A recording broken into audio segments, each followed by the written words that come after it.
আমি আমার ভিডিওতে আজকে যে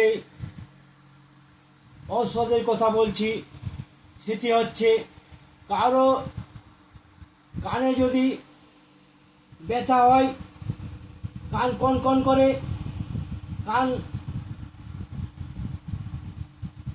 কনকন করে বা ঝনঝন করে, তাহলে আপনারা কানের ঝনঝনানি বা ব্যথা কীভাবে ভালো করবেন।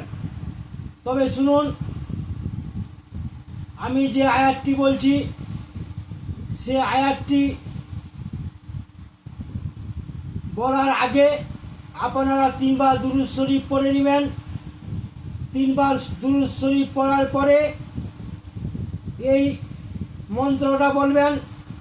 মন্ত্রটা হচ্ছে আলহামদুলিল্লাহি আলা কুল্লি হালিম মা কানা সুম্মা এজিদ আজরাইল আজিজ। আরেকবার বলছি, আলহামদুলিল্লাহি আলা কুল্লি হালিম মা কানা সুম্মা এজিদ আজরাইল আজিজ। 3 বার বলার পরে আবার 3 বার দুরূদ শরীফ পড়বেন। দুরূদ শরীফ পরে যার কানে ব্যথা হয়েছে বা কনকন করছে বা কানে শব্দ হচ্ছে তার কানে ফুঁক দিবেন সকাল এবং সন্ধ্যার সময়।